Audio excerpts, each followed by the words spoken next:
BSHM 32N, here's what you will do.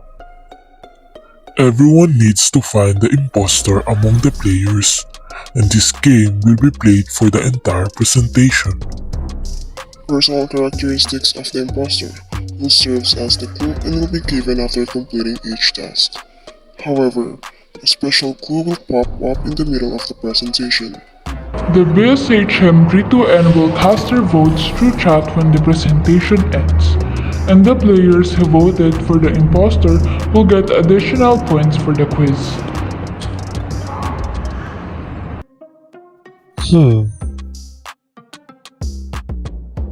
What?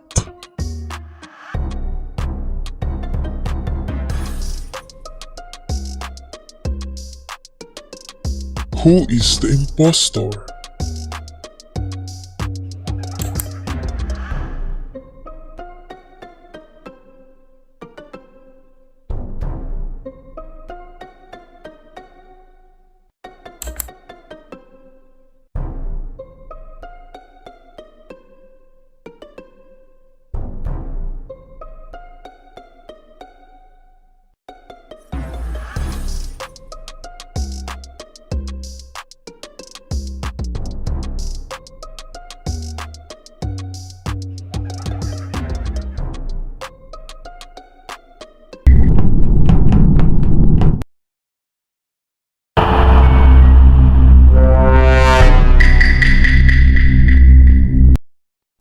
The task of the players is to discuss Lesson 10 of the subject. This includes traditional food pricing methods that comprise 3 ways of pricing products and services. Next is the case against cost food-based service pricing. The third one is the application of differential pricing in food service. Lastly, the factors affecting value perceptions in food service.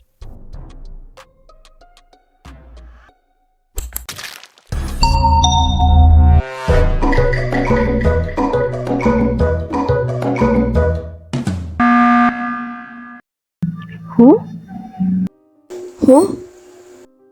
Julie, who? Who reported the body? I don't know. I'm doing my task. But I'm doing my task too. Let's keep voting first. Where were you? I'm doing my task too. Wait. Eh di wag.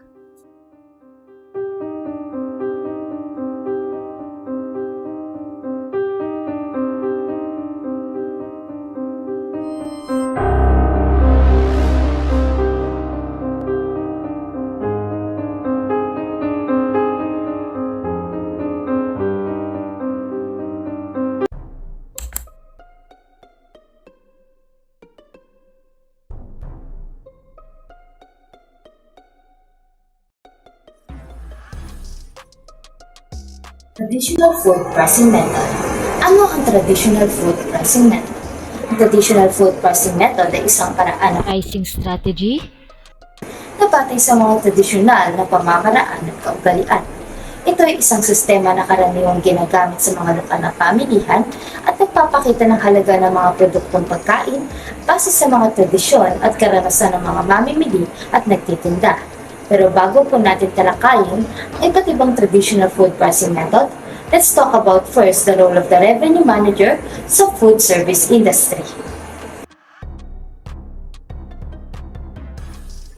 Sa dynamic at competitive landscape ng food service industry, malaki ang papel ng mga revenue manager. Sila ang responsable sa pagtukoy ng mga tamang presyo, promosyon at iba pang estratehiya upang mapataas ang kita at mapanatili ang competitive edge ng isang negosyo sa industriya ng pagkain. Sa food service industry, ang papel ng revenue manager ay hindi gaanong kilala kumpara sa lodging industry. Madalas na inuugnay ang trabaho ng revenue manager or RM sa pagtatakda ng presyo ng menu at marketing. Ang gustong pagtatakda ng presyo ng menu ay napakahalaga sa food service industry. Kaya't mahalaga para sa mga revenue managers na maunawahan ang kahalagahan na epektibong pagtatakda ng mga ito.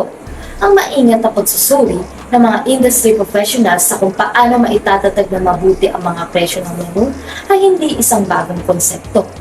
Ito ay isang mahalagang aspeto ng pagpapatakbo ng negosyo sa pagkain upang mapanatili ang kalidad ng serbisyo at mapalakas ang kita nito. Sa pamamagitan ng wastong Pricing strategy? maaaring mapanatili ng isang negosyo ang competitive edge nito at mapanatili ang kasiyahan ng mga customer or customer satisfaction.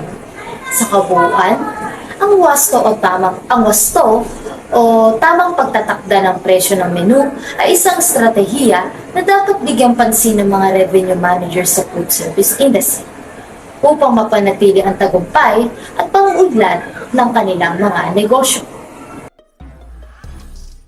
May dalawang food service management books na na-mention in this chapter topic. Ang una ay ang Management by Menu by Lendal Kuchebar. The first edition of Lendal Kuchebar's Management by Menu was released by the National Institute for the Food Service Industry or NIFI in 1975. Ang management by menu ay isang napakahalagang resource or sanggunian dahil itinuturing nito ang menu bilang isang pangunahing tema na nakakaapekto sa lahat ng mga gawain sa food service. Ang kakaibang perspektibong ito ng pag-uugnay ng menu sa pangkalahatang mga prinsipyo ng pamamahala ay nagbibigay sa future manager ng big picture ng operasyon ng isang restaurant.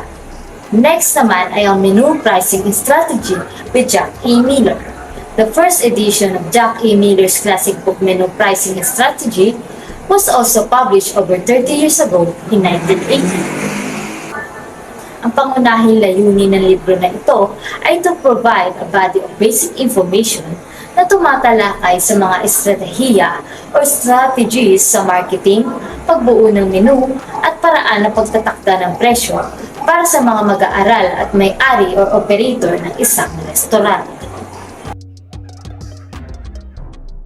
Ang dalawang aklat na ito ay mahalaga dahil pinakita ng dalawang guro o leader sa industriya ang malalim na kaalaman hinggil sa hamon ng pagtatakda ng presyo ng menu. Sa aspetong iyon, maaaring ituring silang isa sa mga nangungunang revenue managers ng kanilang panahon. Patuloy na binabago at ina-update ang parehong aklat sa pagsusuri ng mga dati at kasalukuyang best practices, kaugnay ng mga estratehiya sa pagtatakda ng presyo ng menu, magtutulot ito ng dalawang interesanteng konklusyon. Una, tila may kaunting pagkakaiba ang mga restaurateur at hotelier pagdating sa pagtatakda ng presyo. Pangalawa, bagaman may ilang mas maganda na suggestions, ang mga pamamaraang ginagamit ng karamihan sa mga operator ng food service sa pagtatakda ng presyo ng menu ay nananatiling halos hindi nagbago sa nakaraang kalahating siglo, samantalang ang industriya mismo ay lubos na nagbago. Ang dalawang konklusyon na ito ay nangangailangan ng further examination. Ang food service and lodging industries ay parehong itinuturing ng bahagi o parte ng hospitality industry. Ngunit ang revenue management at pricing strategies na ginagamit ng restaurateur ay lubos na magkaiba sa mga ginagamit ng mga hotelier. Unang halimbawa ng pricing differences between hotels and restaurants ay ang sumusunod. First, hoteliers typically refer guests seeking 10 or more rooms to the group sales department for negotiated discounts, contrasting with the restaurant practice of imposing a mandatory service charge for larger groups. Ang karaniwang tugon ng hotelier sa guest na nais bumili ng 10 o higit pang kwarto para sa isang gabi ay isinasangguni sa hotel's group sales department na kung saan dahil sa malaking bilang ng mga kwartong bibilhin, inaasahan ng parehong panig ang mga discount mula sa full price o rack rate. Magkakaroon ng negosasyon sa presyo, magkakaroon ng kasunduan at mabebenta ang mga kwarto. Sa table service restaurant practice, kapag may guest sa restaurant na naghahanap ng mesa para sa 10 kumakain, ay sisingilin ng isang mandatory service charge na 10 hanggang 20%. Ang bayad na ito ay otomatikong idinadagdag sa bill ng customer. Ang service charge na ginagawa ng mga restaurant ay isang epektibong paraan ng pagtaas ng presyo na nagre-resulta sa mas malaking benta. Next, hotels are commonly offer discounts for bulk purchases, while restaurants often apply service charges as price increases for larger parties, maintaining consistent pricing without discounts for large sales. Ito ay nagpapakita ng pagkakaiba sa paraan ng pagtatakda ng presyo sa pagitan ng lodging industry at food service industry. Sa mga hotel, ang mga discount ay karaniwang ibinibigay para sa mga bulk purchases upang mapalakas ang benta at puna ng mga kwarto. Sa kabilang banda, sa mga restaurant, ang pagpapatupad ng service charges para sa mga mas malalaking grupo ay nagdudulot ng pagtaas ng kita ng establishmento nang hindi nagbibigay ng diskwento sa presyo. This strategy maintains consistent pricing without discount for large sales. Here is the second example of pricing differences between hotels and restaurants. In hotels, alam naman natin na during the high-demand events like large sporting events, festivals, or graduations, ang mga hoteliers adjust their pricing strategy by raising room prices or eliminating discounts to maximize profit. On the other hand, there are two key aspects that come into play when the restaurant experiencing busy days. Sa unang aspeto, dahil sa mataas na dami ng mga customer, magiging mahaba ang oras ng paghihintay ng mga customer para makapasok sa restaurant. Ito ay dahil sa dami ng tao na gustong kumain sa loob ng establishment na maaaring magresulta sa pagkakaroon ng mahabang pila o paghihintay bago sila makakuha ng mesa. Sa pangalawang aspeto, sa kabila ng kaguluhan at dami ng mga customer, pananatilihin ng mga restaurant o i-maintain nila ang kanilang normal menu pricing structure. Ibig sabihin, hindi nila babaguhin o itataas ang presyo ng kanilang mga pagkain kahit na abala sila at maraming customer. Ito ay upang mapanatili ang katatagan at consistency ng kanilang presyo para sa lahat ng kanilang mga customer. Ang huling halimbawa ng pagkakaiba sa mga estratehiya sa revenue management na ginagamit ng mga restaurateur at hotelier ay ang malalim na kaalaman o malalim na pangunawa sa industriya. On the slowest business day every week or month, karamihan sa mga revenue managers ng hotel ay maagresibo or aggressive sa paggamit ng kanilang mga programa at distribution channels na nakatuon sa pagbibigay ng discount upang ma-maximize ang market share. Ang kahalagahan ng ganitong mga aksyon ay maaaring maging questionable, ngunit walang duda na ito ay isang karaniwang taktika na ginagamit ng mga hotels. On the other hand, restaurateurs charge the exact same prices that they charge on the busiest day of the week and in their slowest days. Maliban na lamang sa ilang exceptions. Halimbawa ay 2-for-1 promotions o discount coupons na valid lamang sa tiyak na oras. Karamihan sa mga restaurateur at bars ay hindi nagbabago ng presyo batay sa dami ng demand ng mga customer para sa kanilang mga produkto. Ang food and beverage operations ay gumagamit ng iba't ibang strategy sa pagtatakda ng presyo kumpara sa revenue management in lodging industry. Mahalaga ang pag-unawa sa mga dahilan sa likod ng pagkakaibang ito para sa mga nagnanais na maging revenue managers. Kung susuriin mo ng detalyado kung paano inirekomenda ng karamihan sa mga eksperto sa food service industry na dapat tukuyin ang presyo ng menu, makikita mo na ang kanilang mga rekomendasyon ay medyo magkaiba lamang ng bahagya. Sa pangkalahatan, inirekomenda ng mga eksperto na ang pagtatakda ng presyo ng menu ay batay sa isa sa mga sumusunod na general concepts. Ito ay ang product cost percentage, product cost plus, and contribution margin.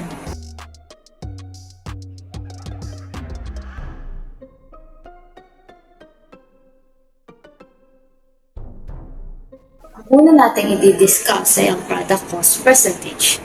In 1936, George L. Wenzel, director of the Institute for Fine Cooking, published a large loose-leaf pamphlet titled The American Menu Maker in New York. This pamphlet would go on to be the forerunner of the 1,000-plus page Wenzel's Menu Maker, the book that would become the standard for the teaching of food service operations for the next 35 years. American Menu Maker first edition in 1947 is a guide to running a restaurant from cost control through menus and purchasing, thousands of recipes for quantity cooking, and a section on seasonal foods to incorporate into menu planning by month. In this book, Wenzel explained the importance of food cost percentage. Ang sabi niya ay dahil ang porsyento ng kita ay nasa pagitan ng 5% at 20%, anumang pagtaas sa food cost, sahod o iba pang gastos ay ibababa ng iyong net profit ng ganong kalaki. Ang payo ni Wenzel sa mga budding restaurateur was quite logical and very direct. The author advised, predetermine your desired food cost percentage, maintain them, and thus you maintain your desired profit levels. Ito'y nangangahulugang dapat mong tukuyin ng maaga ang iyong nais na porsyento ng gasto sa pagkain, panatilihin ito, at sa gayon, panatilihin mo rin ang iyong desired profit levels.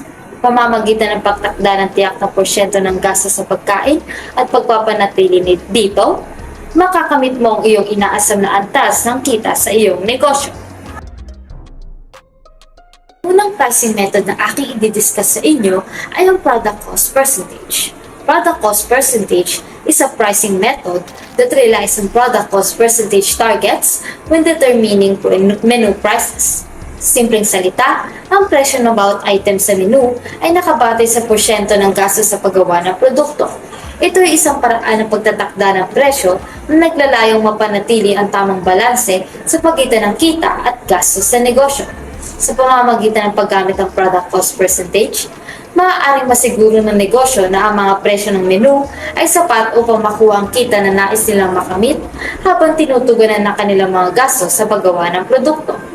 The food service operators taught to utilize a product cost percentage pricing philosophy, where they establish their selling prices based primarily on the prices they themselves pay for the ingredients that make up their menu items. This pricing approach can be defended for two important reasons. First reason is, successful restaurant owners understand that high-quality food costs more to produce and should therefore be sold at a higher price. They believe that customers who value quality expect to pay more for premium dishes. Ang mga successful restaurant owners ay nauunawaan na ang mataas na kalidad o high quality na pagkain ay mas mahal ang gastos sa produksyon, kaya dapat itong ibenta sa mas mataas na presyo. Naniniwala sila na ang mga customer na nagpapahalaga sa quality ng pagkain ay umaasa magbabayad ng mas mahal para sa mga premium na pagkain. Ito ay isang paraan upang mapanatili ang reputasyon ng kanilang establishmento at mapanatili ang kanilang kita sa pamamagitan ng pag-aalok ng premium na mga pagpipilian sa menu. Ang pangalawang bahagi ng logic na ginagamit ng mga nagsiset ng menu prices na batay sa product cost ay kaugnay sa 4 cost categories na pinakamahalaga sa kanila.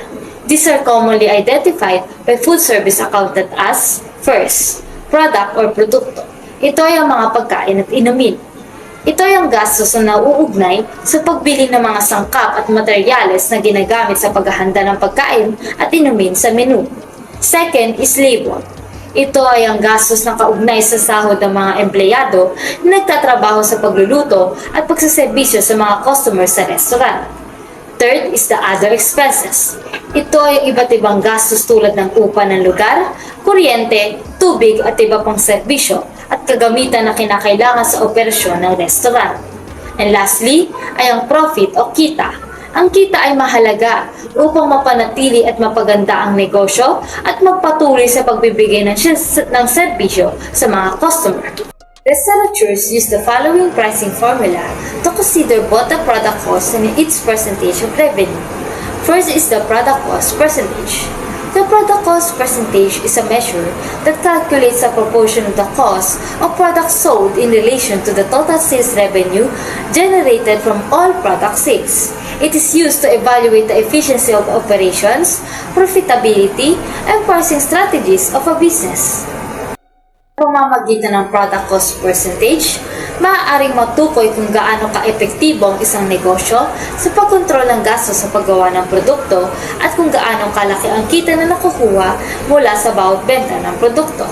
Ito ay isang mahalagang tool sa pag-aaral ng financial performance ng isang negosyo at sa pagtukoy kung ang mga presyo ng produkto ay sapat upang mapanatili ang kita at pag-unlad ng negosyo. Para makuha ang product cost percentage, ito ang formula. Cost of product sold divided by all product sales is equal to product cost percentage. Ang cost of product sold ay tumutukoy sa kaubuuang gastos na na-incurred ng isang negosyo upang likain o bilhin ng mga produkto na naibenta sa isang tiyak na panahon. Kasama rito ang mga direct costs such as raw materials, labor, and overhead expenses na directly associated with production of the product. While ang all product sales naman ay tumutukoy sa kabuuang kita na nakamit mula sa pagbebenta ng lahat ng produkto sa parehong panahon.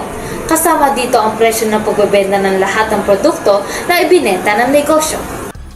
Para mas maintindihan ang paggamit ng formula na ito, let's give an example. One sample scenario is a retail store that sells electronic gadgets. Gusto ng store manager na kalkulahin o i-calculate ang product cost percentage para sa isang particular na kategorya ng mga gadgets upang suriin ang kita ng kategory na ito. Let us say na ang cost product sold ng retail store na nagbebenta ng electronic gadgets ay 80,000 pesos, walang all product sales ay 200,000 pesos. So ang given natin ay to 80,000 pesos and 200,000 pesos. So let's use the formula of cost of product sold divided by all product sales is equal to product cost percentage. Let's replace the value given by the formula. Product cost percentage is equal to 80,000 divided by 200,000 pesos. Ang sagot dito ay 0.4 and para makuha ang percentage, i-multiply mo siya sa 100, which is yung product cost percentage is 40%. Therefore, the product cost percentage for the specific category of gadgets is 40%. Ito ay nangangahulugan na ang 40% of sales or kita mula sa kategoryang ito ay ginagamit upang bayaran ng gastos sa mga produkto na ibinenta.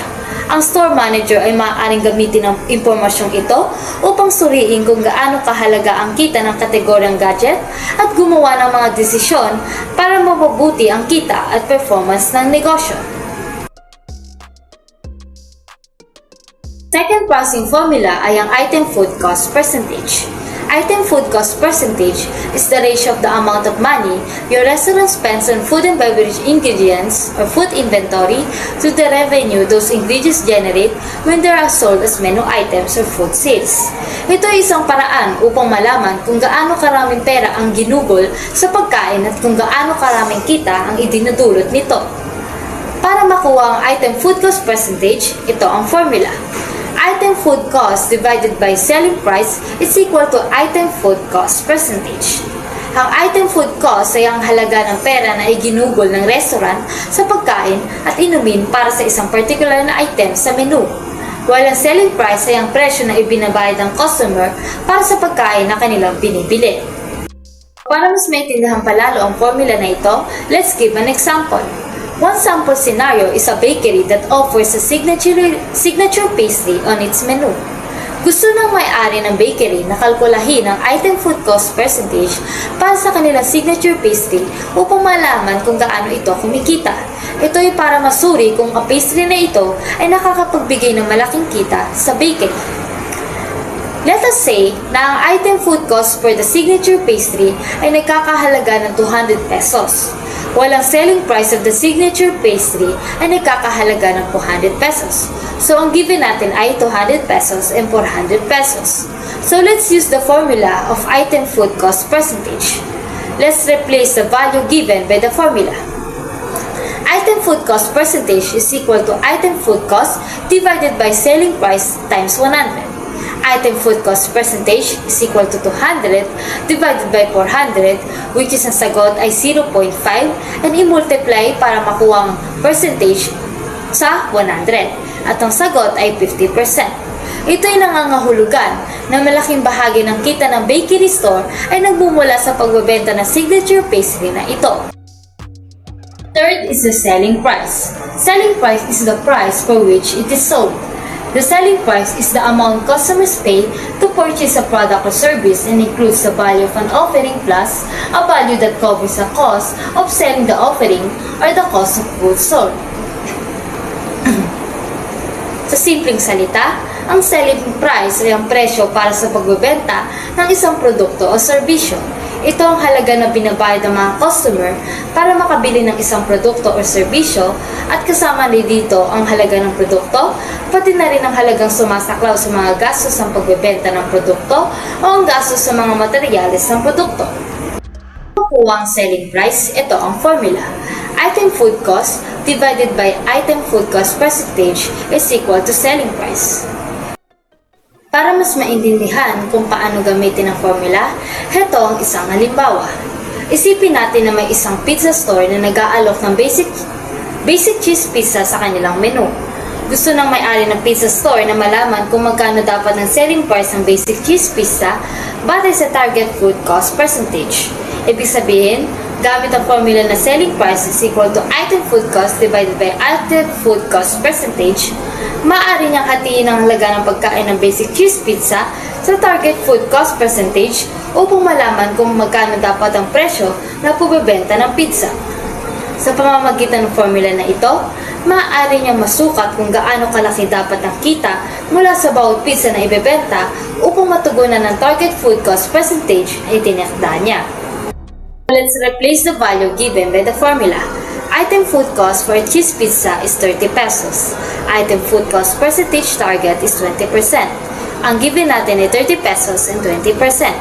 Using the formula of selling price, item food cost divided by item food cost percentage is equal to selling price.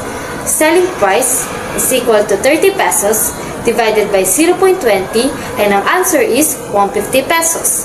Ibig sabihin, ang selling price ng basic cheese pizza ay 150 pesos. 150 pesos.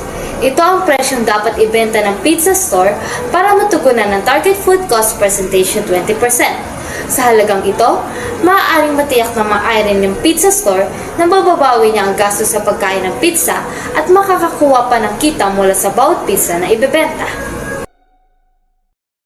Pricing method na ito ay batay lamang sa ideya na ang gastos ng isang item ay dapat na isang tiyak ng porsyento ng presyo ng pagbebenta nito.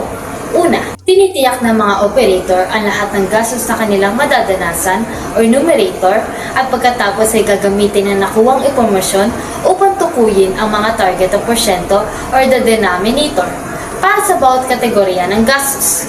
Kapag natukoy na ang mga target, ang product percentage target ang nagtatakda ng desisyon sa pricing decision ng menu. Ang pagtaas ng mga gastos sa anumang kategorya, halimbawa ay ang pagkain, inumin, sahod o iba pang gastos, ay madaling isama sa mga target ng porsyento upang lumikha ng bago at mas mababang ratios na magbibigay pa rin ng kabuuang kita. Illustrate the process, assume that an operator created the following cost category targets. Ang mga cost category targets tulad ng product, labor, other expense at profit ay mahalaga sa pricing strategy at financial management ng isang business.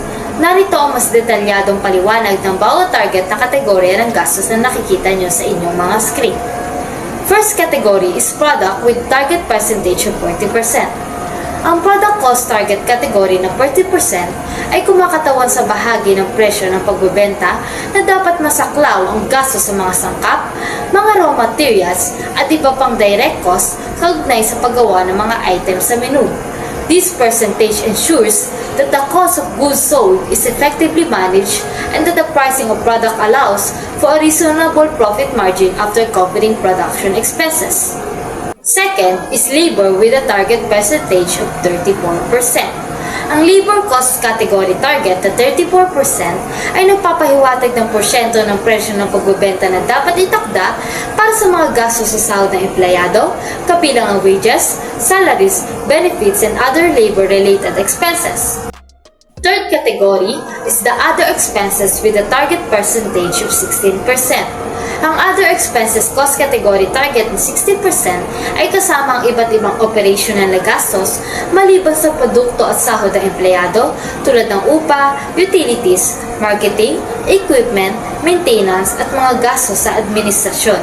Ang porsyentong ito ay nagtitiyak na ang mga overhead costs ay isinasama sa pricing strategy upang masaklaw ang lahat ng operational na gastos at mapanatili ang financial health ng isang negosyo. Lastly is the profit with the target percentage of 10%. Ang profit cost category target at 10% ay kumakatawan sa hangaring kita na nais makamit ng negosyo mula sa pagbebenta ng mga items sa menu. Ang porsyentong ito ay nagtitiyak na ang negosyo ay kumikita ng sapat na kita upang ma-reinvest sa negosyo, palawakin ang operasyon at suportahan ang pangmatagalang paglago. Ito ay mahalaga sa pagpapanatili ng kalusugan sa pera or financial health at suporta sa pangkabuuang layunin ng negosyo. To further understand, this is the sample scenario. Assume also that the operator has developed a menu item that can be produced for $1.50 in ingredient cost. With the targeted product food cost percentage for that item of 40%, the pricing formula would be applied as item food cost divided by item food cost percentage is equal to selling price. So let's replace the value given by the formula, which is the $1.50 and 40%. Using the formula of item food cost divided by item food cost percentage is equal to selling price, $1.50 divided by 0.40% is equal to $3.75. Kaya sa halimbawang ito, ang inirekomendang selling price para sa isang item na may $1.50 na item food cost at 40% na targeted food cost percentage ay $3.75. Food service operators ay maaaring gumamit ng isang multiplier o pricing factor na kaugnay sa kanilang layunin na porsyento ng gastos sa produkto. Ito ay isang alternatibong paraan upang matiyak na ang presyo ng pagbebenta ay naaayon sa kanilang mga target na kita at gastos. Sa table na nakikita ninyo sa inyong mga screen, ipinapakita ang relasyon sa pagitan ng desired product cost percentage at ang kaugnay na factor. Desired product cost percentage represents the target percentage of the cost of products sold in relation to the total sales revenue generated from all product sales. It is a critical metric used in pricing strategies to ensure profitability and cost effectiveness. While the factor is a multiplier associated with the desired product cost percentage, it is used to calculate the selling price based on the target cost percentage. Bawa, meron tayong value ng desired product cost percentage of 20% with a factor of 5,000. This means that if the business aims for the cost of product sold to be 20% of the total sales revenue, the factor of 5,000 is used as a multiplier to determine the selling price that aligns with the cost percentage target. Thus, if you were attempting to price a product and achieve a product cost of 40%, the pricing factor would be calculated using the following formula. $1 divided by desired item food cost percentage is equal to pricing factor. Or to use this formula, $1 divided by 40% is equals to $2.50. Figure 10.1 provides a pricing factor table for desired item food cost percentages ranging from 20% to 45%. A pricing factor, when multiplied by the item's cost, will result in a selling price that yields the desired item cost percentage. Example, the pricing factor of 2.5 multiplied by an item food cost of $1.50 will yield the selling price that is based on a 40% food cost. The computation would be as follows. Pricing factor is multiplied by item food cost is equal to selling price, or 2.5 multiplied by $1.50 is equal to $3.75. Sa formula na ito, 2.5 ay ang pricing factor ay ini-multiply sa $1.50 which is the gastos ng item upang makuha ang presyo ng benta na nagre-resulta sa $3.75. Ito ay isang paraan ng pagtukoy ng tamang presyo ng benta na magbibigay ng desired product cost percentage para sa isang item. Para sa mga matatalinong mambabasa or astute readers, makikilala nila na parehong resulta ang binibigay ng dalawang paraan sa pagtukoy ng nire-rekomendang presyo ng benta or the proposed selling price. Sa pagsusuri nito sa matematika, ang isang formula ay umaasa sa division habang isa naman ay umaasa sa multiplication. Sa anumang pamamaraan, ang mga operator ay nagtatakda ng presyo ng benta batay sa layunin na makamit ang predetermined food or beverage cost percentage para sa bawat produkto na ibinebenta. Kapag gumagamit ang discounting ito sa pagtatakda ng presyo, karaniwang mas pinapabora ng mga operator ang mga menu item na may mas mababang porsyento ng gasto sa produkto. For the next traditional pricing method, I am Katrina Dumanais and I will be discussing the product cost plus. Product cost plus menu pricing system simply considers an item's product cost plus any number of additional cost-related factors when determining selling price. In short, it is a menu pricing system that sets the selling price by adding the item's product cost to various additional cost factors. One of the most popular cost-plus pricing systems involves the calculation of a menu item's prime cost. Ano naman yung prime cost? It is simply the product cost of a menu item plus the cost of the labor required to produce it. Sa madaling salita, ito yung pinagsamang cost ng isang product at pati na rin yung paggawa nito. Then the item's prime cost is used to establish its selling price. For example, sabihin natin na nagsiserve ang isang restaurant ng chicken sandwich. And then yung prime cost, just like what I said, it includes both the product cost and the labor cost to make it. Ipagpalagay natin na ang product cost ay 100 pesos, kasama na dito yung chicken breast, yung tinapay, at pati na rin yung lettuce, kamatis, at sauce.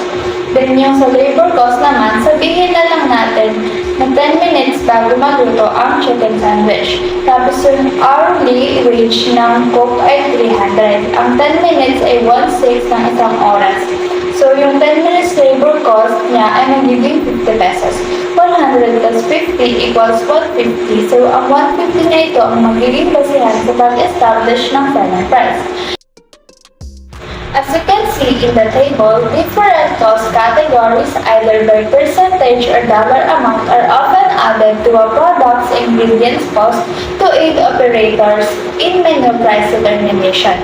You can see that the menu price can be established by adding product cost to the variable labor cost, fixed labor cost, total item labor cost, selected controllable expenses, proportional overhead cost per item, and the set per item gross profit. All cost-plus pricing systems were developed by food service operators to include additional expenses in their pricing models. This concept, which modifies the product cost percentage approach to include extra costs, was first proposed by Penn State University's hospitality professor James Kaiser and industry consultant Elmer Cavio. In 1972, their newly published hospitality textbook included this thought. Although meal pricing is based primarily on the cost of food, with the increased use of electronic data processing, it may soon be easier to include labor costs and other costs in the calculation of specific selling prices. Today, of course, advanced computer programs exist to help operators easily consider any number of additional costs they desire when they calculate their menu prices. This next menu pricing related development was initiated outside the hospitality industry by the Boston Consulting Group, or BCG. BCG developed and popularized its growth share matrix to help large corporations determine how to allocate cash among their business units. Using pre-established definitions of profitability, BCG showed businesses how to categorize each of their individual business units as a star, cash cow, question mark, or dog based on its ability to generate cash. What is the contribution margin? It is the profit or margin that remains after a product's cost is subtracted from its selling price. Paano siya makuha? Simple lang. Based sa formula, kailangan lang i-subtract ang product cost sa selling price para makuha ang contribution margin. Nakikita natin sa table na ang selling price ay $31.95 at $12.97 naman ang product cost. Try to subtract the $12.97 from $31.95 and makukuha mo ang $18.98 na contribution margin. In 1982, Michigan State University School of Hospitality professors Michael Casavana and Donald Smith published Menu Engineering, a practical guide to menu pricing. They argued that contribution margin is a more important indicator of profitable and appropriately priced menu items than the product cost percentage. Their approach, which they labeled menu engineering, touted the value of menu items that sold well and that had high contribution levels. Casavana and Smith redefined Henderson's 2x2 matrix to categorize menu items based on their popularity and contribution margin. They introduced 4 categories by identifying items with high or low popularity and contribution margin levels. Makikita sa table na ang mga menu items ay nakaayos based sa kanilang popularity at contribution margin levels. Stars are the menu items with high popularity and high contribution margin. Love horses are the menu items with high popularity and low contribution margin. Puzzles are the menu items with low popularity and high contribution margin. And lastly, dogs are the menu items with low popularity and low contribution margin.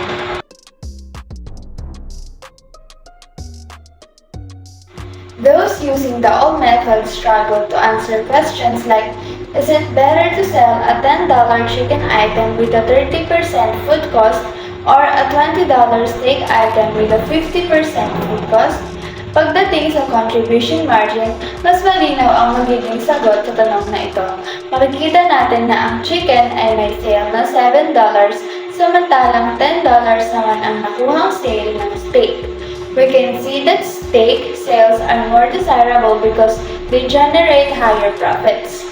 Restaurateurs favor the contribution margin method because it translates directly to profit, making it easier to persuade them to switch from the traditional product cost percentage method.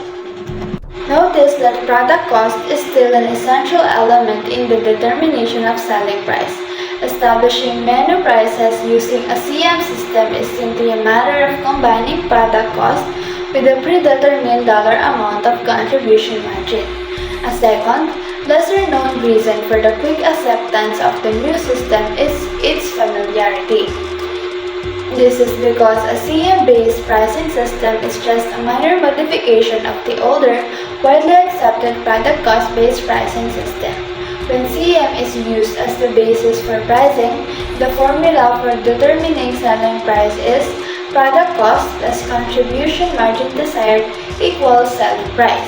To illustrate the use of a CM pricing approach, assume $8.50 is an RM's desired contribution margin for all entries sold.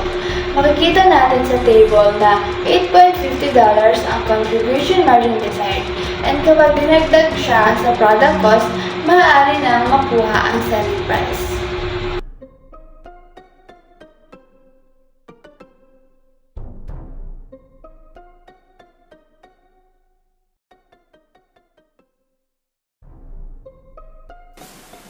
Good afternoon, I am Ella Mariel Valiaga. So, although utilizing cost is the major factor in determining products' prices, there are still some drawbacks that the professional revenue manager must consider. So, by carefully analyzing the module, I come up with this argument that introduced the cost-based pricing in the food and beverage industry. Cost-based pricing is the simplest, most predictable, and most transparent pricing method. But despite its advantages, cost-based pricing isn't for all type of business. And food service pricing is not simple as it seems. So only by carefully and methodological control of cost helps the restaurant operator set accurate menu prices.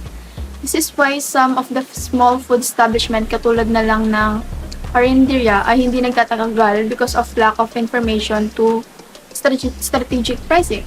Ikumpara man natin ang overall revenue nila, although may makikitang increase sa revenue, there's a possibility na they miss considering other expenses like bill, which affects their profit negatively. Next is, isa sa nakikitang lapses na RMs might consider ay ang specification ng food and beverage pricing.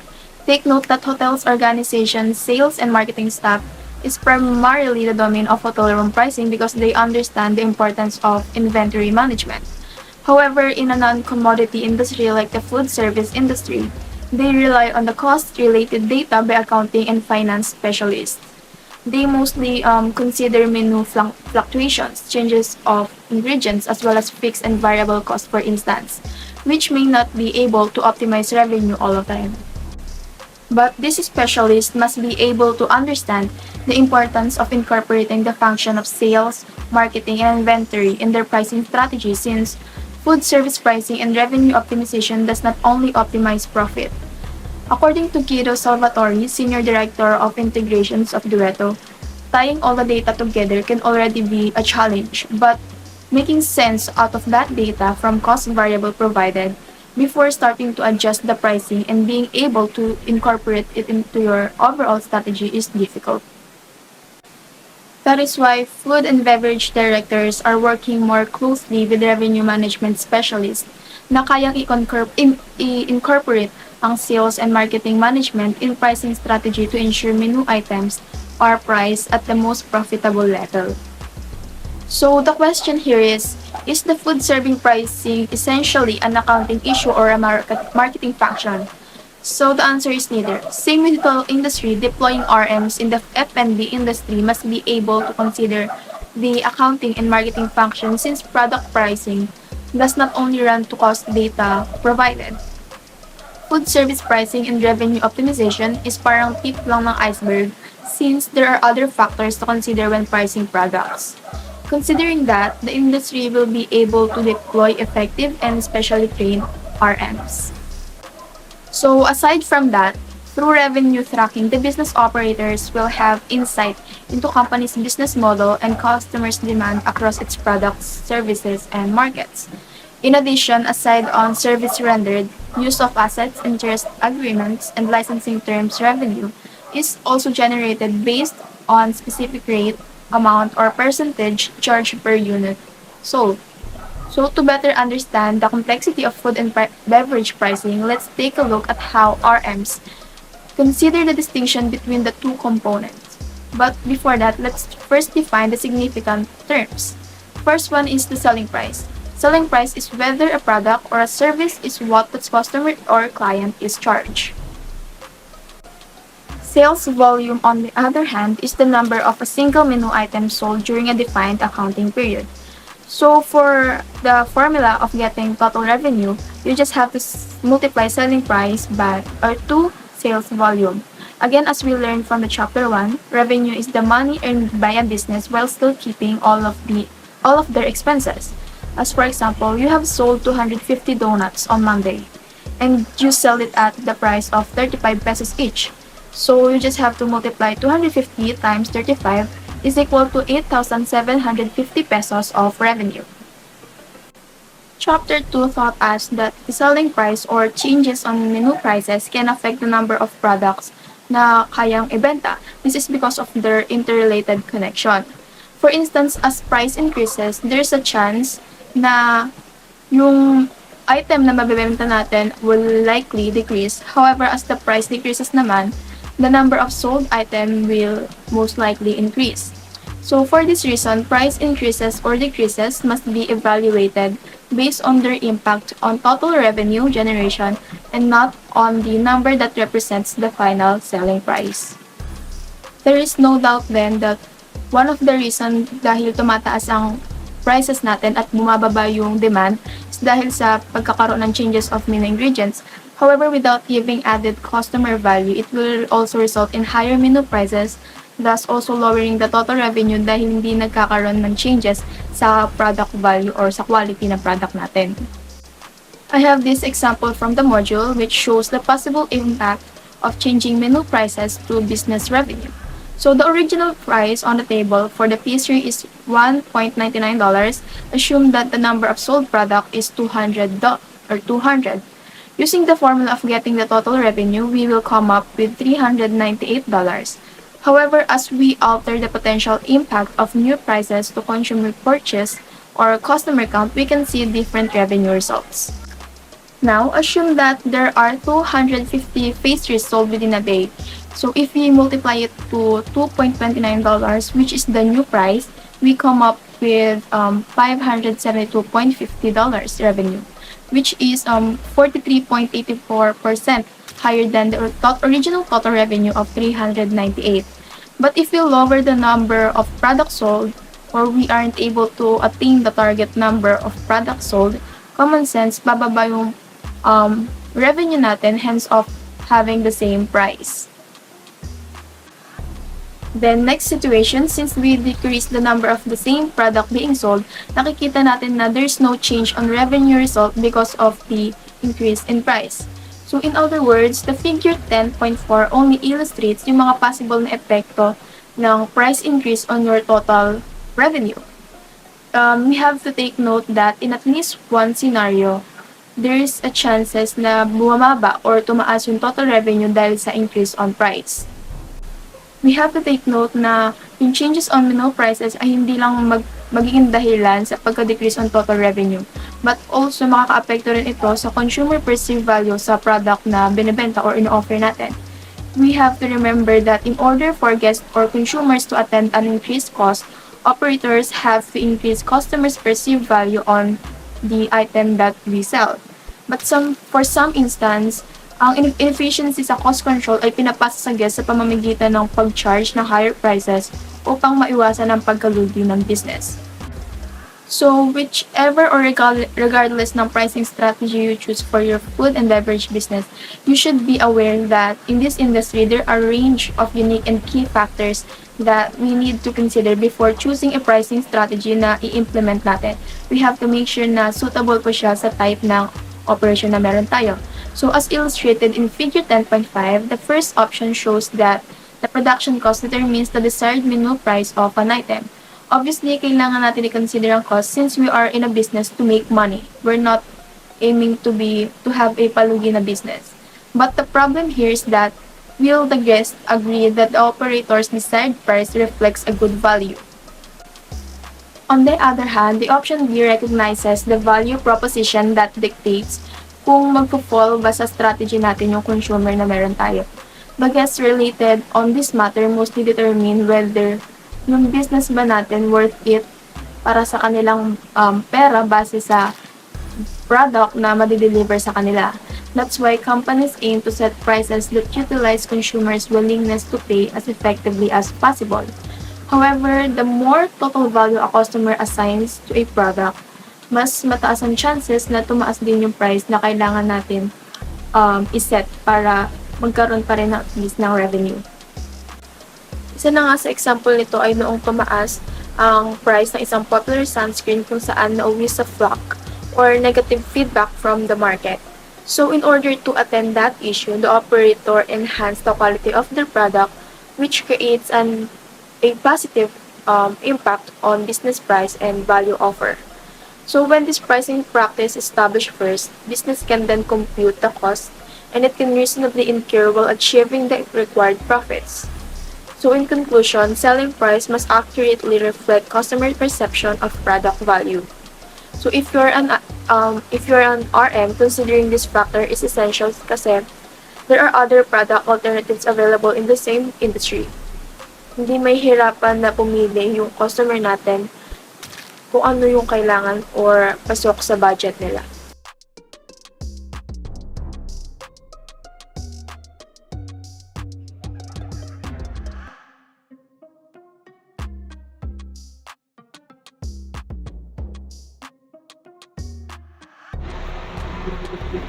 Chapter 4, you learn that differential pricing, the strategy of charging different prices to different buyers for the same or slightly different versions of the same product, is an underutilized tool in the food service industry. Traditionally, restaurateurs set a single price or menu items and only updated these prices when reprinting menus. This process involved adding or removing items based on popularity and cost, calculating new item costs and setting prices according to the restaurant's pricing method before printing revised menus or menu boards. Then, the point of sale system would be reprogrammed to reflect the new prices and the updating process would be complete. In the food service industry, a good value is the right quality product in the right portion size accompanied by the right service for the right price. This concept was articulated well by Brad Nelson, corporate chef for Marriott International, when he stated, "It still has to be value with quality. It is not just about making it cheaper. You have to stick with quality levels because, frankly, people are not going to waste time and money on poor quality products." Kapag gusto mong bumili ng isang kotse, alam mo na hindi ka dapat bibili ng sobrang mura dahil baka madaling masira or hindi man lang ito umaandar. Mas mabuti na humanap ka ng sasakyan na alam mong magagamit and sakto lang din sa budget mo. In many ways, the value offered by service providers is even more important than the value offered by product providers. If you are purchasing a car, you can inspect it and drive it prior to its purchase. In any service industry, including food service, if the word value comes to be used interchangeably with the words low price rather than high quality, significant problems will inevitably result. Totoo ito lalo na sa kita ng food and beverage. Mas alam ng mga hospitality professionals na hindi tamang paniwalaan na ang quality ng lahat ng ingredients ng pagkain at inumin ay pare-pareho. The quality of most products, cheese and wine for example, vary a great deal. Seeking to sell such products at the lowest possible menu price rather than at the highest possible value level makes little sense. Yet, it occurs all too frequently.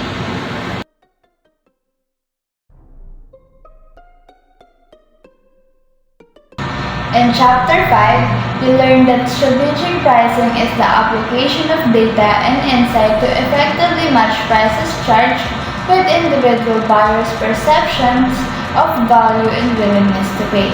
Most food service customers have limited knowledge of quality differences in food and beverage products, so it doesn't significantly influence their perception of food service value. Food service operators, who are often justly proud of the products they choose to sell, often find that hard to accept. While this fact may be somewhat upsetting to restaurateurs who are passionate about the quality of food and beverages they serve, it is a reality that must be addressed by the food service operator.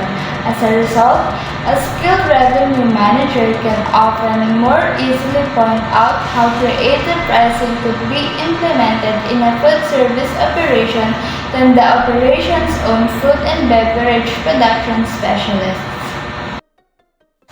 In the interest of providing revenue managers with additional menu pricing perspectives, we now consider the applicability of differential pricing in the food service industry.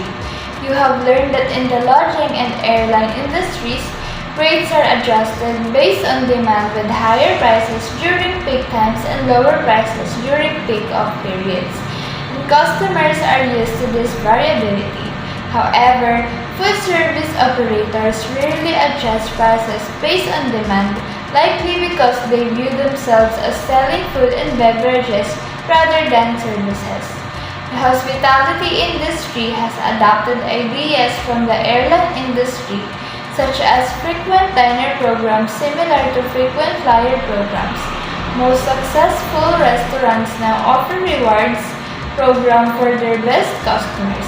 However, food service operators have not fully embraced yield pricing despite the similarities in how restaurants, hotels, and airlines generate gross revenues na pinakita sa figure 10.6.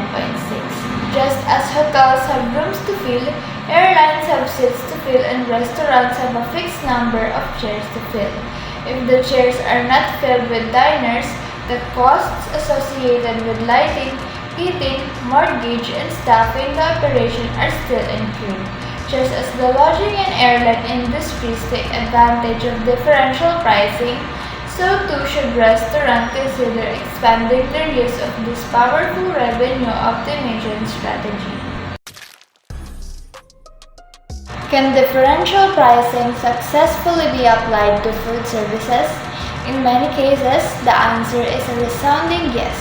Consider how differential pricing might be applied to full-service restaurants.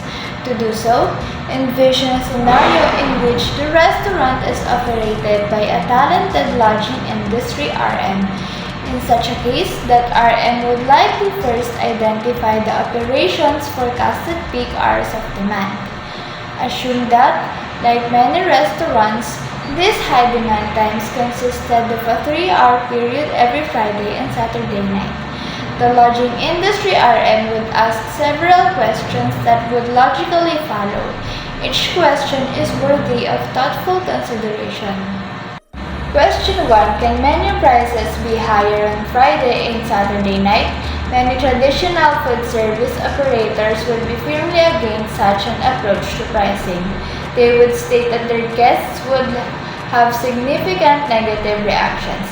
An RM advising the food service operator might point out, however, that these diners would be the same customers who routinely pay more to fly during busy periods, rent hotel rooms at a premium price during peak vacation periods, and readily pay more to golf on the weekend than through the week.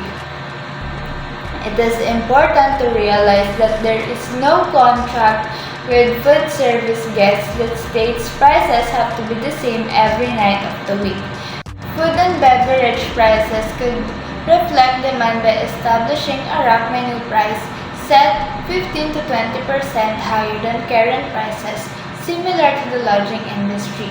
These rack prices would apply during peak dining periods on Friday and Saturday nights.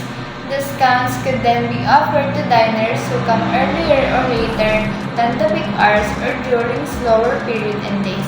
The benefits of adjusting discounts based on timing are clear. Question 2. Can special menu items be priced higher on Friday and Saturday night? Assume overall menu prices are not increased as suggested in the first question. Are Friday and Saturday nights good days to offer high-price specials? The answer may be yes if guests see the specials as providing real value. Just as hoteliers should seek to optimize revenue via the enhancement of value and price during high-demand days, so too should food service RMs.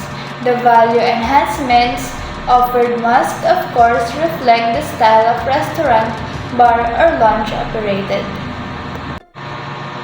Can selected menu items be priced lower on Friday and Saturday night? Restaurateurs sell seating space as much as they sell menu items.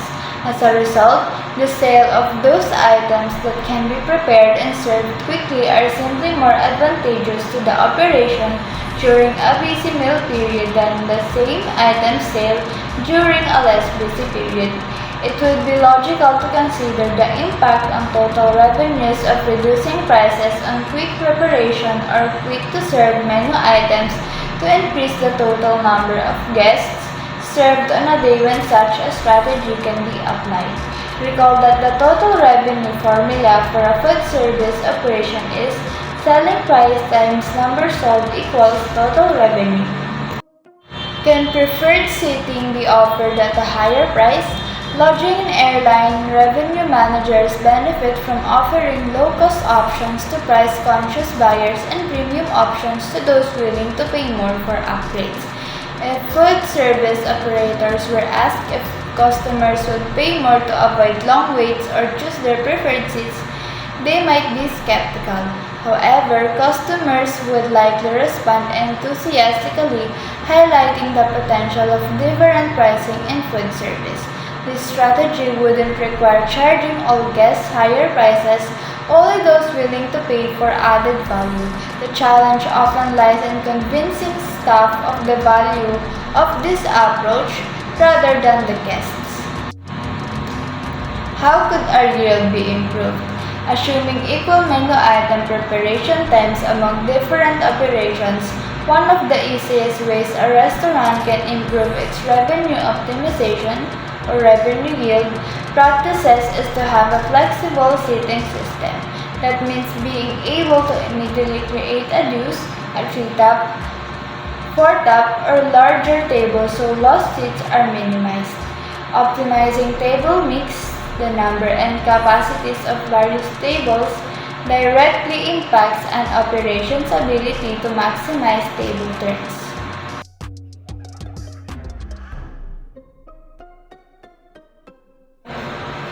Turntable is the number of times a table or seat is used during the same dining period. To get it, the number of guests served will be divided into the number of available seats. Is it the role of an RM in food services to become so operationally involved that an issue such as table turns is important to them? Absolutely. In fact, while pricing menu items is an essential task for food service RMs, their greater role is the assessment of value offered to guests. This includes the ability to maximize seating capacity during busy periods simply because most guests instantly dislike excessive waste. It also includes the identification of operation-specific differential pricing factors that can be applied to benefit guests and to optimize revenues. How can I effectively use differential pricing in my own food and beverage operation? Food service RMs must understand their operations and their customers. They must also understand how those customers will react to the application of various revenue optimization techniques. Remember that a cost-based pricing system is simply not as effective as a more sophisticated differential pricing system.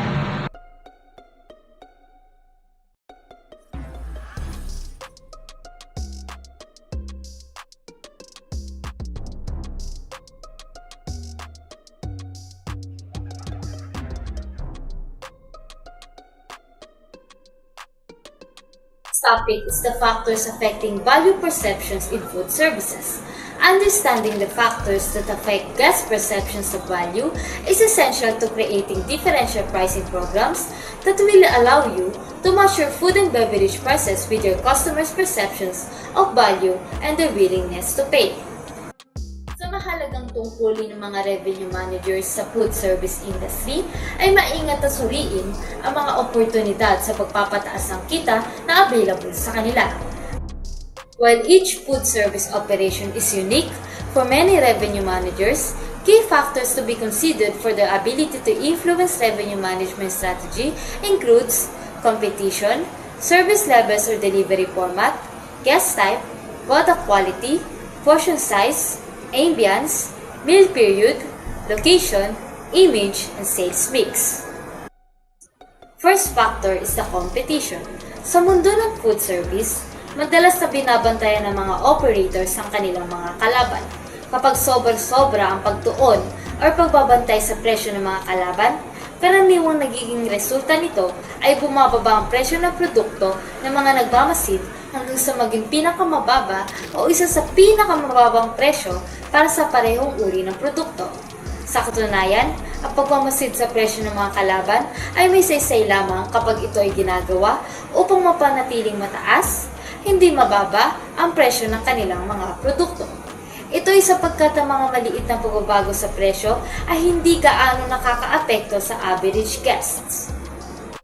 Halimbawa, kung may grupo ng mga young professionals na magpupunta sa isang lugar para kumain ng pizza at uminom ng beer pagkatapos ng trabaho, hindi gaano mahalaga sa kanila kung ang presyo ng beer ay $5 sa isang lugar at $5.50 sa iba. Nangangahulugan ito na ang halagang $0.50 ay hindi sapat na dahilan para sila ay pumili ng isa pang lugar. Sa halip, mas mahalaga sa kanila ang iba pang mga kadahilanan tulad ng kalidad ng serbisyo, ambience ng lugar, o iba pang aspeto ng kanilang karanasan sa pagkain at pag-inom. Second factor ay ang service levels o delivery format. Una ay sa service levels. Sa industriya ng food service, ang paraan kung paano inihahatid ang produkto sa mga customer ay madalas na mas nakakaapekto sa kanilang pananaw sa halaga kaysa sa mismong produkto. Handa ang mga guests na magbayad ng mas mahal para sa parehong produkto kapag mas mataas ang level ng serbisyo. Is the delivery format. Sa kasalukuyan, ang mga food service revenue managers ay sinusuri ang paraan ng paghahatid ng kanilang produkto kapag iniisip ang pagtatakda ng presyo. Halimbawa, maraming pizza chains ngayon ang nagpapataw ng mas mababang presyo para sa isang pizza na kukunin ng customer at dadalhin sa labas kaysa sa parehong pizza na kinakain sa loob ng establishmento.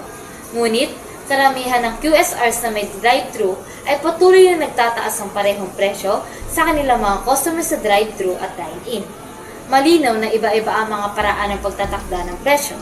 Bilang isang RM o revenue manager, mahalaga na tiyakin mo ang estratehiya na ginagamit sa iyong organisasyon ay sumusuporta at pinalalakas ang mensahe ng halaga na nais mong ipadala.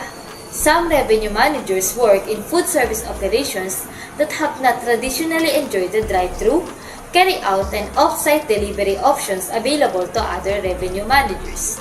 Dapat pa rin nilang isaalang-alang ang mga opsyon para sa off-site product delivery. Maraming operators na nakakapagdulot ng bago at mapapakinabangang negosyo sa pamamagitan ng simple at maayos na catering programs. Ang paraan ng paghahatid ng kanilang produkto kapag Ang stratehiya sa pagtatakda ng presyo. Halimbawa, maraming pizza chains ngayon ang nagpapataw ng mas mababang presyo para sa isang pizza na kukunin ng customer at dadalhin sa labas kaysa sa parehong pizza na kinakain sa loob ng establishmento. Ngunit, karamihan ng QSRs na may drive-thru ay patuloy na nagtataas ng parehong presyo sa kanilang mga customer sa drive-thru at dine-in. Malinaw na iba-iba ang mga paraan ng pagtatakda ng presyo. Bilang isang RM o revenue manager, mahalaga na tiyakin mo ang estratehiya na ginagamit sa iyong organisasyon ay sumusuporta at pinalalakas ang mensahe ng halaga na nais mong ipadala. Some revenue managers work in food service operations that have not traditionally enjoyed the drive-thru, carry out and off-site delivery options available to other revenue managers. Dapat pa rin nilang isaalang-alang ang mga opsyon para sa off-site product delivery. Maraming operators na nakakapagdulot ng bago at mapapakinabangang negosyo sa pamamagitan ng simple at maayos na catering programs. Ang pagpili ng mga items sa menu batay sa kanilang popularidad, kakayahan na dalhin at kita ang pinakamagandang hakbang. Third factor is the guest type. Bawat uri ng bisita ay naghahanap ng halaga sa kanilang pera. Ngunit hindi lahat ng bisita ay pare-pareho ang pagtukoy sa halagang kanilang natatanggap. Natatandaan ninyo yung discussion ng Chapter 3 na nabanggit doon yung work of economists Milton and Rose Friedman, na kung saan ay mahalaga na maunawaan ang kanilang gawa, lalong-lalo na ang mga revenue manager. Para sa ilang guests, mahalaga ang presyo. Para sa iba pang uri ng guests, mas mahalaga ang estado, imahe na ipinapakita at ang taas ng serbisyo na ibinibigay ng food service operation. Sa ngayon, handa ang mga bisita na magbayad para sa convenience at bilis. Isang halimbawa nito ay makikita sa mga desisyon sa pagtatakda ng presyo sa mga convenience stores sa Estados Unidos. Mga establishmentong ito, ang mga pagkain tulad ng sandwiches, prutas, inumin, cookies at iba pa ay ibinebenta sa relatively high price o mataas na presyo. Ngunit ang mga bisitang ito or ang guests ay ang mas pinahahalagaan ng speed at convenience kaysa sa lahat ng bagay. For this speed and convenience, handa silang magbayad ng mas mataas na presyo. May iba pang mga factor na mahalaga sa iba pang uri ng bisita. Halimbawa, ang magkasintahang lumalabas para sa isang romantic dinner sa espesyal na okasyon ay naghahanap din ng halaga para sa kanilang pera. Ngunit ang halagang hinahanap nila ay mas nabubuo sa pamamagitan ng mood at atmosphere na kanilang nararanasan sa isang restaurant kaysa sa presyo ng restaurant. Fourth is the product quality. Sa ibang mga pagkakataon, ang pananaw ng bisita sa kalidad ng anumang partikular na produkto na inaalok sa negosyo ng food service ay maaaring maging mababa o mataas. Ito ay hindi nangangahulugang ang kanilang pananaw sa kalinisan o kaligtasan ng produkto ay dapat mag-iba. Ngunit ang pananaw ng bisita sa kalidad ng produkto ay batay sa iba't ibang mga salik. Karamihan sa mga ito ay hindi gaanong konektado sa presyo ng mga sangkap ng isang item sa menu. Halimbawa, kapag iniisip ng isang guest ng food service ang isang hamburger, hindi lamang isang produkto ang kanilang iniisip, kundi iba't ibang uri ng produkto. Isang hamburger ay maaaring ituring na isang maliit na burger patty na mas mababa sa 2 ounce na inilalagay sa isang regular na bun na isinasaklob sa papel at inilalagay sa isang supot. Kung ganito, malamang na mababa ang presyo nito. Limitado ang serbisyong ibinigay kasama ng pagbili at mababa rin ang itinuturing na kalidad nito. Ngunit, kung iniisip ng guest ay isang 8-ounce plain charred burger na may avocado slices at alfalfa sprout sa isang toasted whole grain bun at elegantly na inihain sa isang restaurant na may puting tablecloth, ito ay tinuturing na may mas mataas na kalidad at kung tama ang presyo, mabibigay na mas mataas na halaga. Note that in this example, the price per pound of the burger meat used to make the two alternative products was simply not the determining quality factor. Food service managers routinely choose from a range of quality levels when developing product specifications and consequently planning menus and establishing prices. Ang kalidad ng produkto na iyong pinili ay mahalaga. Halimbawa, kung pipiliin mo ang pinakamura sa merkado na bourbon bilang iyong well-brand, malamang na mababa ang presyo ng mga inumin na gawa dito kumpara sa iyong kalaban na pumili ng mas magandang brand. Ngunit hindi ito ang pinakamahalagang salik sa presyo. Ang pinakamurang bourbon sa merkado na mas maayos na inihain sa isang malinis na baso, sa isang nakakabighaning atmosphere at inihain ng mga servers ay palaging ituturing na isang produkto ng mas mataas na kalidad at karapat-dapat na mas mataas ang presyo ng inumin kaysa sa mas mahal na bourbon. To be successful, revenue managers must understand how their guests view quality and resist the temptation to oversimplistically equate quality delivered with the price paid for a menu's raw ingredients. To be successful, RMs must understand how their guests view quality and resist the temptation to oversimplistically equate quality delivered with the price paid for a menu's raw ingredients. Tulad ng aking sinabi, ang pananaw sa kalidad ng produkto ay mahalaga sa pagtatakda ng presyo. Fifth is the portion size. Ang laki ng portion ng pagkain ay mahalaga sa pagtatakda ng presyo sa menu sa food service business. Ito ay maaaring maging basehan sa pagpili ng presyo at paghatian ng produkto. Ang tamang laki ng portion ay hindi lamang makakaapekto sa gastos, kundi maaari ding magdulot ng mas mataas na halaga para sa ibang bisita or guest. Ang presentation ng pagkain ay mahalaga rin sa pagpapataas ng halaga sa mata ng guest. Mahalaga ang tamang sukat ng pagkain at paghahain upang mapanatili ang mataas na kalidad at halaga para sa mga customer. Ang pagsusuri at pagpili ng tamang laki ng portion at paghahain ay mahalaga upang mapanatili ang tagumpay ng food service organization. Lastly is the ambience. Ambience is the feeling, character, or mood associated with a specific location. Kung ang mga tao ay kumakain sa labas lamang dahil gutom sila, ilan lamang ang mga restaurant na bukas ngayon. Mayroong mas murang paraan upang malabanan ng gutom. Sa katunayan, kumakain ng mga tao sa labas para sa iba't ibang mga dahilan. Marami sa mga ito ay hindi gaanong konektado sa pagkain o gastos ng isang operasyon. Ang saya, pakikisama, limitasyon ng oras, pakikipagsapalaran at pagkakaiba-iba ay ilan lamang sa mga dahilan kung bakit mas pinipili ng mga kumakain na lumabas kaysa kumain sa bahay. Dapat tandaan ng mga revenue manager na mga food service operations na umaasa lamang sa ambience upang mapanatili ang kanilang negosyo ay madalas na maganda sa simula ngunit hindi magtatagal. Maaaring ang ambience na magdala ng mga bisita sa isang lugar sa unang pagkakataon, ngunit ang mahusay na kalidad ng produkto at magaling na serbisyo ang mas nagtutulak sa mas malayo sa inilalakong disenyo ng restaurant. Mahalaga ang mga quality service sa proseso ng paglikha at pagpapanatili ng ambience ayon kay Starbucks CEO Howard Schultz. Hangin sa isang panayam sa entrepreneur.com kung bakit mas mababa ang turnover sa kanilang mga lokasyon kumpara sa karaniwang food service operation, sinabi ni Schultz na kahit na ang mga retailers at restaurants ay umaasa sa customer service para mabuhay. Ang ang kanilang mga empleyado ay may isa sa pinakamababang sahod at pinakamasamang benepisyo kumpara sa iba pang industriya. Ipinunto niya na ito ang isa sa mga dahilan kung bakit maraming karanasan ng Medicor para sa publiko. Sa Starbucks, binabayaran nila ng maayos ang kanilang mga empleyado sa lahat ng antas kumpara sa katulad ng posisyon sa ibang kumpanya. 1988, nagawa nila ang isang bagay na wala pang ibang nakagawa, na sila ay nag-aalok ng kumpletong healthcare sa kanilang part-time employees. Noong 1991 naman, nag-aalok sila ng stock options sa lahat ng empleyado. Like schools, ang mga benepisyo na ito ay nagdudulot ng mas mataas na produktibidad at commitment sa negosyo mula sa kanilang mga partners. Starbucks siyempre ay hindi kilala bilang ang pinakamurang provider ng specialty coffee, ngunit ito ang pinakamatagumpay. Ito ay dahil sa ambience na nilikha ng kanilang mga pasilidad at pinatibay ng kanilang mahusay at mabubuting bayad ng mga staff.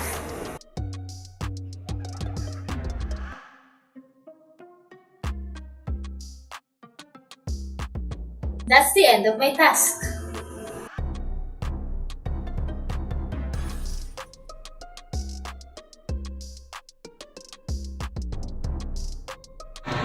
Meal period. In some cases, diners expect to pay more for an item served in the evening than for that same item served at the lunch period. Sometimes this is the result of a smaller luncheon portion size, but in other cases, the portion size as well as service levels may be exactly the same in the evening as earlier in the day. Food service operators can, however, carefully assess those time periods that currently contribute little or no revenue to their operations. In doing so, they may find that traditionally slow meal periods can be targeted for the development of special menu items or special pricing that can assist in revenue optimization. Location greatly affects pricing. As a revenue manager, you can see this in America's amusement parks and sports arenas where food vendors charge high prices because they have no competition. Similarly, the only all-nighter at a highway exit can do the same. This is different from an operator among 10 seafood restaurants in a tourist area where competition keeps prices in check. Image. In the food service industry, the thing purchased is often much more than food and drink. In many cases, food service operations become popular because of the unique image they project. The exclusive nightclub, the trendy bar, and the hard-to-get-into restaurant are just a few examples of facilities that have captured the imagination of buyers because of the exclusive image they project.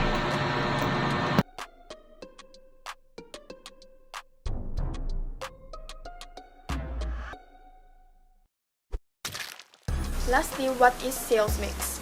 So, sales mix in layman's term refers to proportion of sales ng isang product sa overall company's total sales. In pricing decisions perspective, one of the significant factor to consider is yung sales mix dahil sa underlying impact nito sa revenue generation. Aside from that, sales mix is also about understanding profit margin, which is the percentage of a product's profit divided by its sales price. This is also used to determine which products are performing well and to identify which products are sinking para yung inventory adjustment can be made down the line. So unlike the lodging industry that offers limited number or types of room na pagpipilian ng customer hence of fairly similar cost, the food and beverage field however offers variety of food offerings on their menu, allowing guests to choose menu items resulting in multiple different set meal combinations. Kumbaga, the mix and match strategy ng different fast food chain kung saan we're allowed to choose kung ano yung main dish natin and alin ang side dish na gusto natin. In addition to that, the total number of food and beverage product na in-order ng guest during specific period of time ay tinatawag na menu mix. So yung menu mix could be unknown ahead of time pero it will also determine yung operations average sale per guest na tinatawag na check average.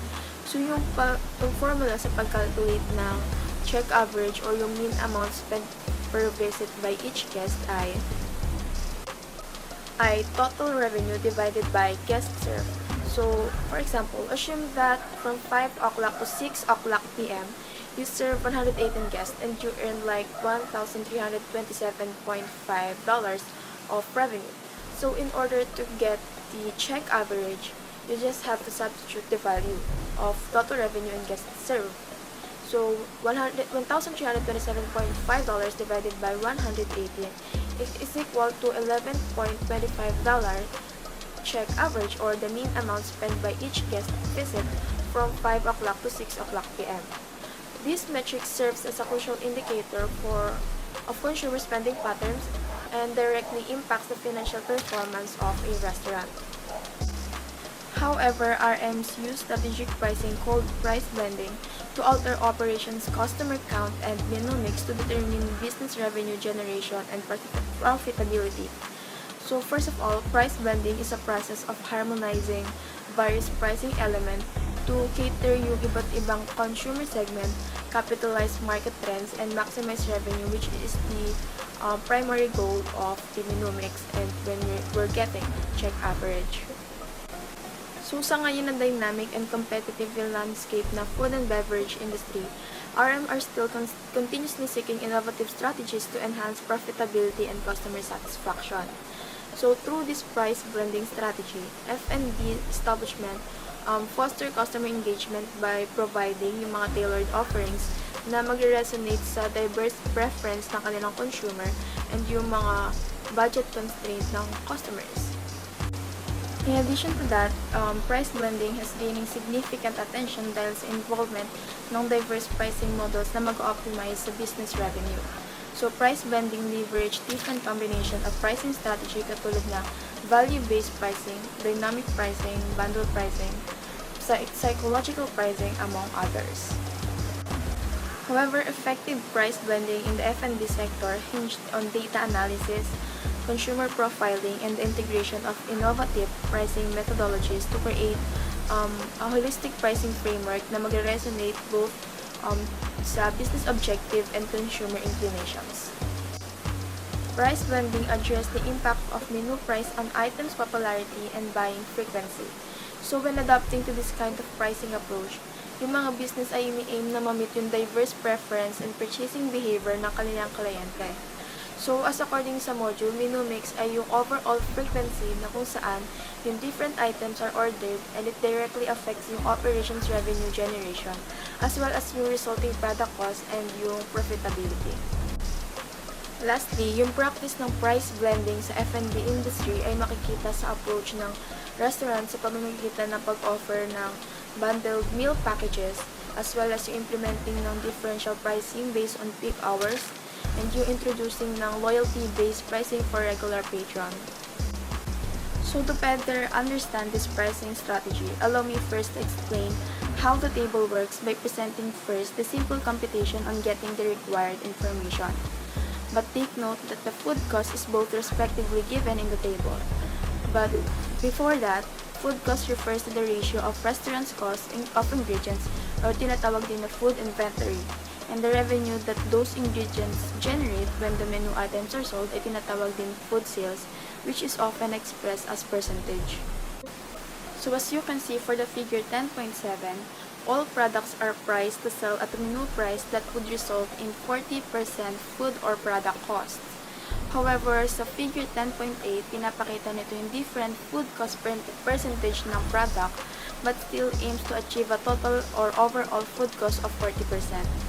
But to give you an idea on how to calculate the food cost and see the difference between the two, here's the formula. So, for the cost of a specific item sold divided by of sales of that item is equal to cost percentage of that certain product. Similarly, if you're looking for a computation for the whole set of menu, for instance, cost of product sold divided by all product sales is equal to overall product cost percentage. Or we can just use the similar formula that I know that na everyone's familiar with for computing food cost percentage. So for that, total food cost or item cost divided by total food sales or proposed selling price of that item times to 100 equals to product cost percentage or food cost percentage. Just to give you a clear background, allow me to use the table as a given or example. For the table 1, the hamburger food cost is $1.5 and the product sale is $3.75. When computing the product cost, just divide the 1.5 divided by 3.75, that would be 0.4, times 100 to get the percentage, that would be 40%. So for the table number 2, the hamburger food cost is still the same, 1.5, and the product sale is 2.49. So 1.5 divided by 2.49 is equal to 0.602, and then divide that by 100 to get the percentage, and that would be 60.2% food cost. So by using the same formula, we will come up with the same answer on the product cost percentage column for sa parehong table. But the difference here is that the table 1 safely places itself on achieving their food cost percentage sa pamamagitan ng paggamit ng 40% food cost percentage sa bawat product na kanilang ino-offer. However, the second table has taken the risk of using different food cost percentage but still end up having a 40% overall food cost percentage.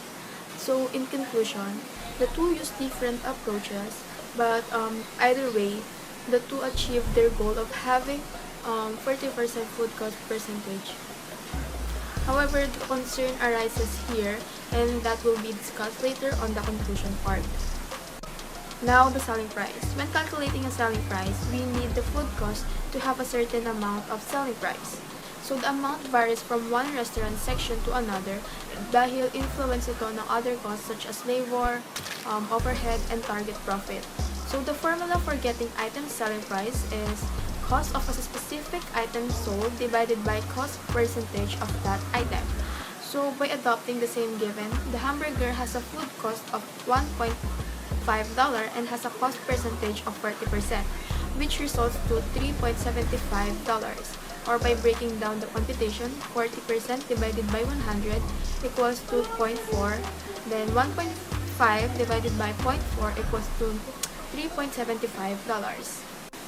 On the other hand, in figure 10.8, the cost for hamburger to make is $1.5, while the food cost is 60.2%. So when we compute that, it will result to $2.49 selling price. Again, by using the same approach of computation on the other products, you will get the same result on the table.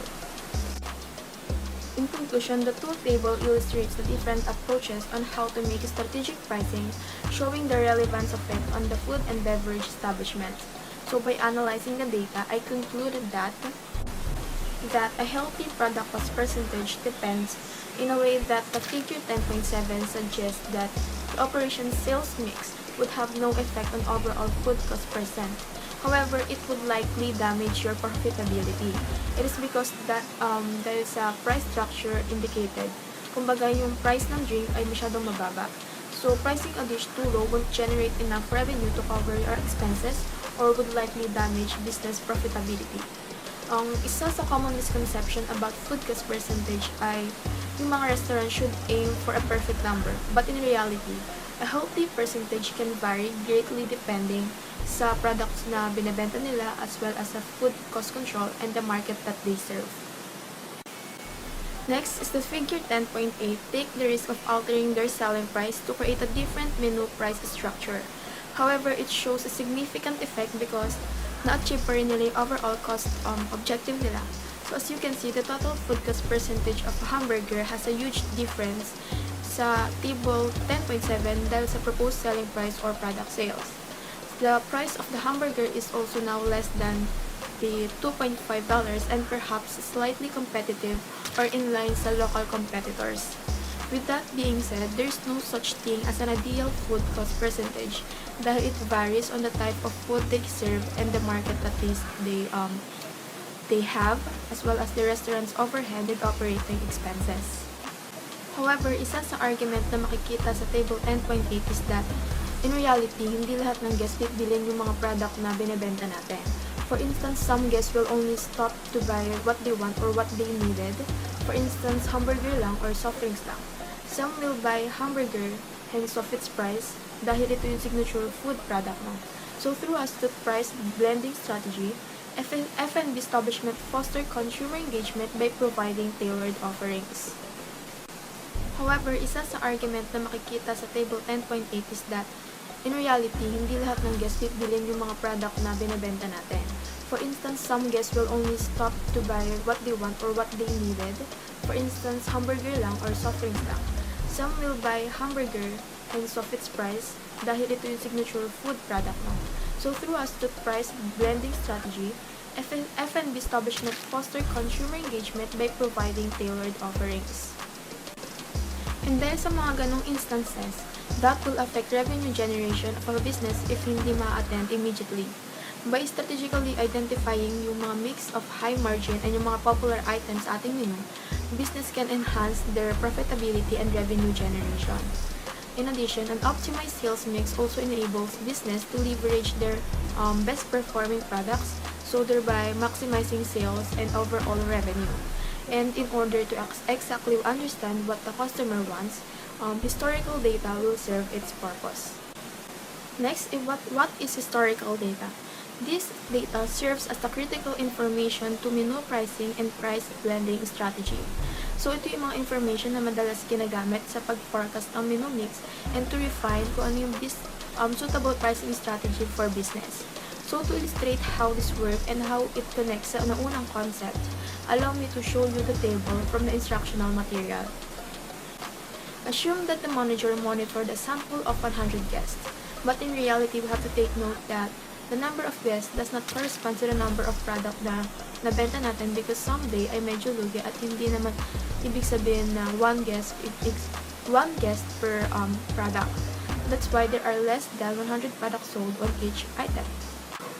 Just for a recap, when computing for food cost percentage, you just need to divide food cost to product sales.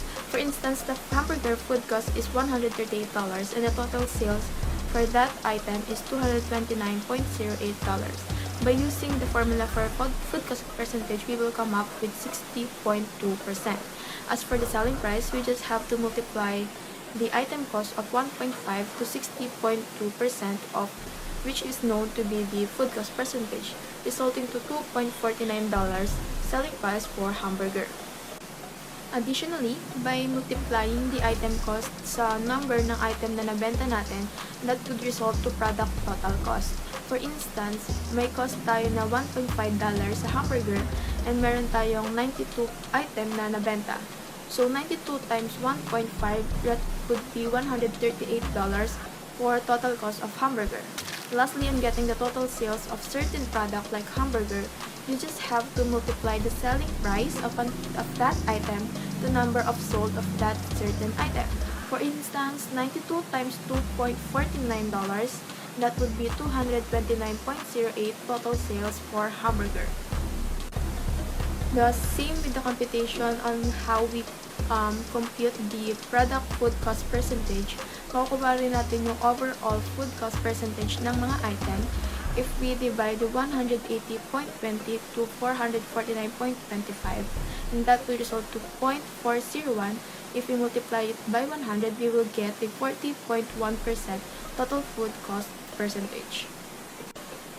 So as you can see from the table, with a focus on food cost objective of 40%, you can use different food cost percentage per product if you have a good understanding on how many people bought your products, or kumbaga may depth understanding ka sa iyong historical data. So although the cost ranges from 60.2% food cost to 16.5% low cost, the manager is able to adjust prices by monitoring the customer's food choices. So through dynamic pricing, F&B establishment can optimize revenue by aligning pricing or their menu prices with demand surges and operational exigencies. So by constantly monitoring your historical data, you can make an easier price adjustment and optimize problem solving on which part nagre-require ng changes while keeping predetermined target food cost and menu selling price.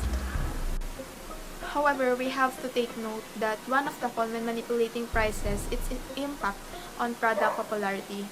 Price blending as well as the sales mix is the caution for the change on items popularity. Kasi alam naman natin na one of the factor for items popularity ay yung price niya. So why is this possible? It's This could have an effect on consumer buying behavior dahil they would likely purchase a product yung may mga product na mayroong lower prices rather than a product with extremely high food cost percentage or resulting to higher selling price. So in order to be an effective RM in the food service industry, you have to consider the application of data and insight para you can match the prices effectively with buyers' perception of value and their willingness to pay.